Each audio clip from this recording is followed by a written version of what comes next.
جنگ کے میدان سے صحیح خبریں دے دی جائیں. خبر سازی کی مہم چل رہی ہے. میں سمجھتا ہوں کہ ابو الحسن علی ندوی اکیڈمی میں آج جو اجلاس بلایا گیا جس میں ذرائع ابلاغ کے نمائندوں کو طلب کیا گیا، اس لیے کیا گیا کہ ابو الحسن ندوی قلم کا بادشاہ تھا، زبان کا بادشاہ تھا، لیکن اسی کے ساتھ ساتھ وہ دل کا بادشاہ تھا. اس نے پہلے دل کی دنیا آباد کی، پھر قلم کے شگوفے کھلائے، پھر اس نے زبان کے گل کھلائے. زبان و قلم اس وقت تک بے جان ہے جب تک دل میں جان نہیں. وہ ہمیشہ یہ کہا کرتا تھا عجب کی کسی بھی محفل میں، اور صحافیوں اور ادبا کے اور انشا پردازوں کے بیچ میں وہ کہتا تھا، اقبال کی زبان میں کہتا تھا، نقش ہے سب ناتمام خون جگر کے بغیر، نغمہ ہے سودائے خام خون جگر کے بغیر. اگر قلم کی روشنائی تمہارے خون جگر سے نہیں تیار کی گئی ہے تو تمہارا قلم بیکار ہے، اسے توڑ دو.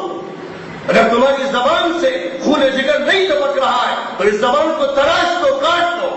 اس بکاؤ زبان کی دنیا میں ضرورت نہیں، اس بکاؤ قلم کی دنیا میں ضرورت نہیں. جو پیسے لے کر زمین بیچتے ہیں، قلم بیچتے ہیں، زبان بیچتے ہیں، وہ اس زمین پر بوجھ اور آسمان کی لعنت ہے.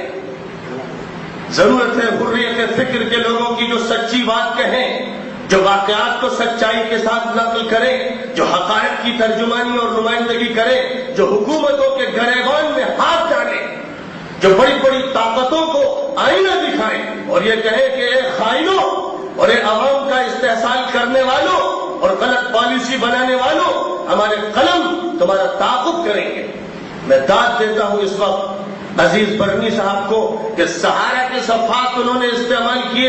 اس وقت جو پولیس نے کارروائی کی حیدرآباد میں اور مالی گاؤں میں اور ملک کے چپے چپے پر جو کارروائی اس وقت کی جا رہی ہے، دھماکے کرائے جاتے ہیں ایجنسیوں سے اور پکڑا جاتا ہے ان لوگوں کو جنہیں مسلمان کہا جاتا ہے، انہیں پکڑ کر گرفتار کیا جاتا ہے، ان کا تعاقب کیا جاتا ہے، انہیں بدنام کیا جاتا ہے. اور بدنام کرنا مقصود نہیں ہوتا چند نوجوانوں کو، اس ملت کو بدنام کیا جاتا ہے، اس امت کو بدنام کیا جاتا ہے، اس کے قرآن کو بدنام کیا جاتا ہے. اس وقت ملت پر ایسے ڈکیت مسلط کر دیے گئے ہیں جنہوں نے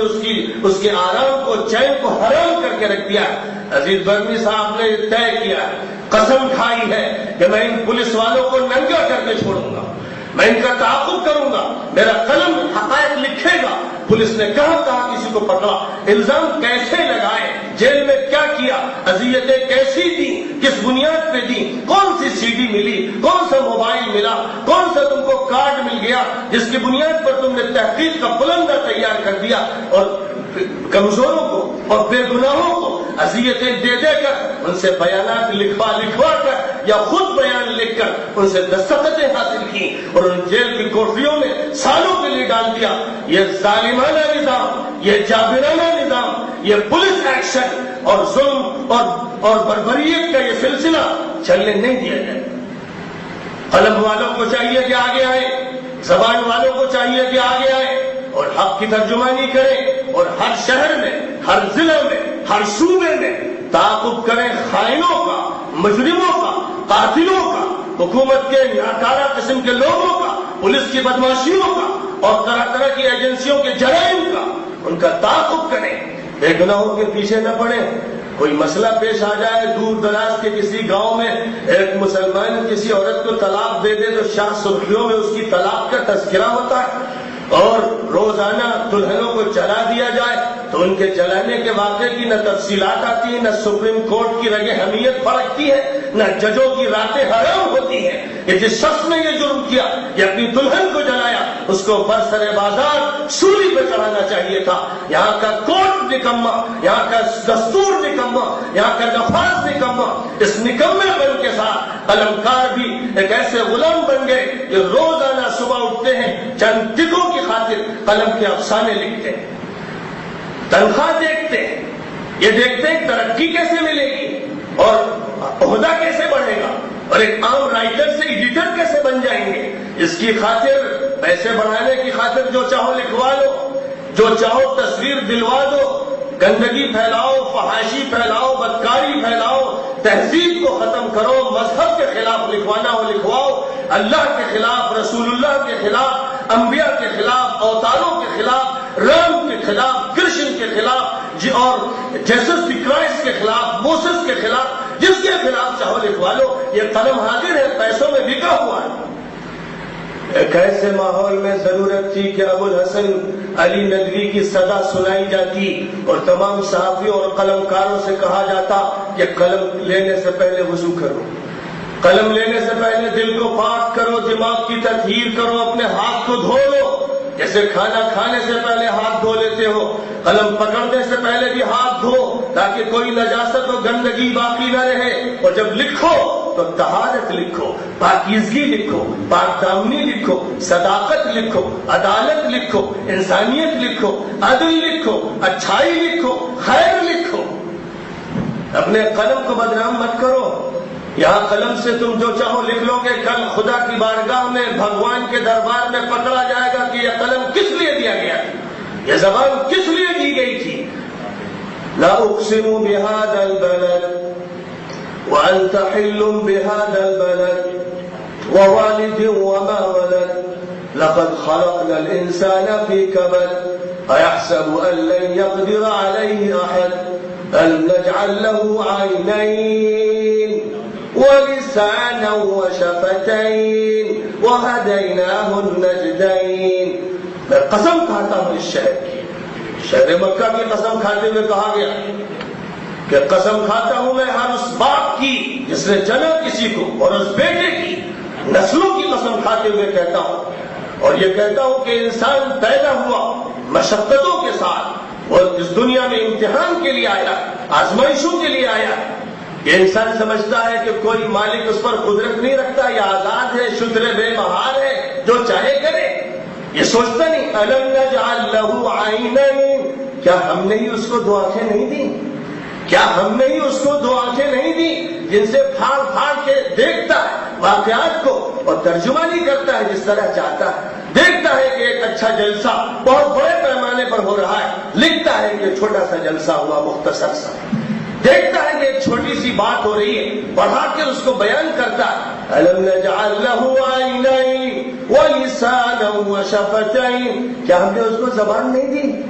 کیا ہم نے اس کو دو ہونٹ نہیں دیے؟ وہ اللہ یہ فرما رہا ہے اپنے کلام میں، زبان ہم نے دی، ہم اس زبان کو جب چاہیں گے گونگا کر دیں گے، آنکھیں ہم نے دی، جب ہم چاہیں گے اندھا کر دیں گے، ہونٹ ہم نے دیے، جب چاہیں گے ہونٹ سی دیں گے۔ اگر تم خدا کی نافرمانی کرو گے اور قلم غلط چلاؤ گے اور زبان کا غلط استعمال کرو گے تو ڈرو اپنے مالک و پروردگار سے کہ وہ زبان تالو سے کھینچ لے گا یا زبان کو منہ میں رکھے ہوئے تمہیں گونگا کر دے گا۔ اور اگر غلط دیکھا اور غلط دیکھ کر تم نے غلط ترجمانی کی تو آنکھوں کی پتلیاں روشنی سے محروم ہو جائیں گی، پھر نابینا بن جاؤ، پھر کچھ نظر نہیں آئے۔ تو میرے صحافی دوستوں اور ابلاغ کے ذمہ داروں، تم میڈیا کے لوگ ہو، اور میڈیا کہتے ہیں واسطے کو، میڈیا پرسن اور میڈیا مین وہ ہے جو بیچ میں درمیان کی کڑی، ان کا کام لنک ہے،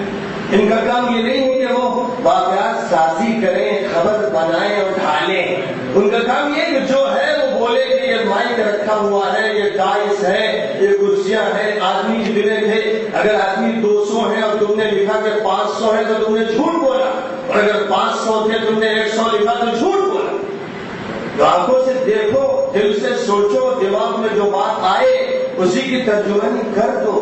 تم میڈیا مین ہو۔ لیکن کیا ہم یہ نہیں جانتے کہ اس وقت میڈیا کا رول سب سے زیادہ خطرناک ہے؟ دنیا ایک ولیج بن گئی، کمیونیکیشن کے جو ذرائع ہیں وہ ایسے جدید ٹیکنالوجی کے نتیجے میں آ گئے کہ موبائل سے، انٹرنیٹ سے جہاں سے چاہیے کنیکشن کر لیجئے، سیٹلائٹ سسٹم ایسے ہو گئے کہ بس ریز کے ذریعے، شعاعوں اور کرنوں کے ذریعے سے اور ویوز کے ذریعے سے آپ یہاں سے لے کر ہزاروں میل کے رابطے کیجئے، نیچے کیجئے، اوپر کیجئے، دبیز سے دبیز، اور بڑی موٹی موٹی دیواریں بھی اب حائل نہیں، اور سمندر اور پہاڑ بھی حائل نہیں، بہت سے انکشافات ہوتے چلے جا رہے ہیں۔ 1400 سال پہلے قرآن نے یہ کہا تھا کہ زمین بولے گی، تو زمین بولنے لگی۔ زمین سے جو میٹیریل نکلتا ہے، جو کیمیکلز نکلتے ہیں، انہیں سے ٹیپ بنتا ہے، انہیں سے کاپی بنتی ہے، انہیں سے ساری ٹیکنالوجی وجود میں آتی ہے۔ ایک زمانہ تھا کہ لوگ سمجھتے تھے کہ دو ہونٹ کے اور جبڑے کے بیچ میں حرکت کرنے والی زبان بولے گی تو بولے گی، لیکن ایک زمانہ آیا کہ خدا نے اپنی قدرت سے دکھایا کہ ہوائیں بولیں گی، ان میں فوٹو تیریں گے، کیمیکلز بولیں گے، پلاسٹک بولے گا، دھاتیں بولیں گی، اور گویا تصدیق کر دی گئی اللہ کے اس کلام کی۔ یومئذ تحدث اخبارها بأن ربك اوحى لها، اس دن زمین بولے گی، اس کا چپا چپا بولے گا کہ اللہ نے اس کو یہ پیغام دیا کہ آج تمہیں بولنا ہے۔ انسان کا جسم بولے گا۔ ظاہر ہے کہ جو قادر ہے اس پر کہ گوشت کے ٹکڑے کو بولنے کی صلاحیت عطا فرما دے، وہ قادر ہے اس پر کہ پلاسٹک اور لوہے اور مختلف کیمیکلز کے حصے کو بولنے کی قدرت عطا فرما دے۔ آج بول لیجیے آپ جو کچھ بولنا ہو، لکھ لیجیے آپ جو کچھ لکھنا ہو، خدا کا قلم بھی لکھ رہا ہے۔ سب سے پہلی وحی قرآن میں آئی تو قلم کے ذکر کے ساتھ آئی۔ اقرأ باسم ربک الذی خلق، پڑھو اپنے اس پروردگار کے نام سے جس نے پیدا کیا۔ خلق الانسان من علق، جس نے انسان کو خون کے جمے ہوئے لوتھڑے سے پیدا کیا۔ اقرأ وربک الاکرم، پڑھو اور تمہارا پروردگار بہت عطا کرنے والا اور نوازنے والا، الذی علم بالقلم، جس نے قلم کے ذریعے سکھایا۔ علم الانسان ما لم يعلم، اور انسان کو وہ سب کچھ سکھایا جس سے انسان واقف نہیں تھا۔ زبان سے بھی بات کہی جاتی لیکن وہ محدود ہوتی ہے، فضا میں تحریر ہو جاتی، اور قلم سے جو بات کہی جاتی ہے وہ ریکارڈنگ ہو جاتی ہے، وہ دستاویز بن جاتی ہے، وہ کتاب میں نوٹ ہو جاتی ہے، وہ صدیوں رہتی ہے، ہزاروں سال اس کا بقا ہوتا ہے۔ اگر کسی نے زبان کا جھوٹ بولا تو ایک غلطی کی، اور قلم کا جھوٹ بولا تو اس نے ہزاروں غلطیاں کی، کیونکہ ہر لمحہ اس قلم کے ریکارڈ کو محفوظ رکھے گا اور ہر لمحہ اس قلم کے خلاف گواہی دیتا چلا جائے گا۔ اور قلم کی یہی اہمیت ہے جس کی وجہ سے خدا نے ایک سورہ قرآن میں القلم کے نام سے نازل فرمائی، نون والقلم وما یسطرون، نون قلم کی قسم اور جو کچھ لکھ رہے ہیں اس کی قسم۔ یعنی خدا نے اس قلم کو گواہ بنایا کہ یہ قلم دستاویزی، اس سے گواہیاں بنیں گی۔ قلم نے لوح محفوظ کو لکھا، قلم نے تقدیر کو لکھا، قلم نے آسمانی کتابوں کو لکھا، قلم نے قرآن کو لکھا، قلم نے حدیث نبوی کو لکھا، قلم نے واقعات لکھے، قلم نے لائبریریاں تیار کی، قلم سے اکیڈمیاں بنی، قلم سے بچوں کا کورس تیار ہوا، قلم سے طرح طرح کا لٹریچر سامنے آیا۔ قلم ہے جس کی فتوحات ہیں، قلم ہے جس کے بڑے بڑے کارنامے ہیں، قلم ہے جس سے اس دنیا کے اندر علم کی نمود اور علم کا بقا ہے۔ تو اے میرے بزرگوں اور قلم والوں اور زبان والوں، اس زبان اور اس قلم کی امانت کا خیال رکھیے گا۔ آپ ٹرسٹی ہیں، آپ قلم کے ٹرسٹی ہیں، آپ زبان کے ٹرسٹی ہیں، آپ دل و دماغ کے ٹرسٹی ہیں۔ ایک امانت آپ کو سونپی گئی ہے، امانت میں ایک پیسے کی خیانت سے بھی پکڑا جاتا ہے۔ اگر 10 روپے دیے گئے اور 9 روپے آپ واپس کر رہے ہیں تو قابل گرفتاری و سزا ہے۔ ایسی بات جتنی سنی، جتنی دیکھی، جتنی سمجھی، اس میں کٹر بیوت کی، کمی کی اپنے مفاد کے لیے، کمی کی اپنے باس کے لیے، کمی کی امریکہ اور یورپ کے لیے، کمی کی اسرائیل کی خاطر، کمی کی برہمنواد کے لیے، کمی کی کسی حکومت کے لیے، کمی کی کسی ظلم کے دباؤ میں، تو خیانت میں تمہیں پکڑا جائے گا اور خدا کے دربار میں گھسیٹا جائے گا کہ تم نے کیوں کمی کی تھی، حق کو پورا کیوں نہیں بیان کیا۔ بس میں آپ سے اپنے دل کی یہی بات کہنا چاہتا تھا۔ ایک پروگرام میں مجھے جانا ہے، اس لیے اختصار کے ساتھ میں نے آپ سے اپنی گفتگو کی ہے۔ یہ موضوع بہت طویل ہے اور انشاءاللہ آپ گفتگو بھی سنیں گے، مقالات بھی پیش کیے جائیں گے، لیکن میری درخواست ہے کہ قلم اور زبان والے اس امانت کو کبھی بھی اپنے ذہن سے نہ نکالیں، دھیان میں اس امانت کو رکھیں اور ہمیشہ اس ذات باری تعالیٰ کو، اس اللہ کو جو دیکھ رہا ہے اور آپ اسی کی قدرت کی بنیاد پر انگلیاں چلا رہے ہیں اور زبان ہلا رہے ہیں، اس سے غافل نہ ہوئیے گا۔ وہ پوچھے گا کہ ہماری نعمت کے ساتھ تم نے کیا کیا۔ بس اس جواب دہی کو ذہن میں رکھتے ہوئے قلم چلائیے، زبان چلائیے اور جرنلزم کا کام کیجیے اور میڈیا کا کام کیجیے۔ اگر اس طرح آزادی کے ساتھ اور اپنے رب کی غلامی کے ساتھ یہ کام انجام دیا گیا تو امید ہے کہ مستقبل میں اصلاح کا دور آئے گا۔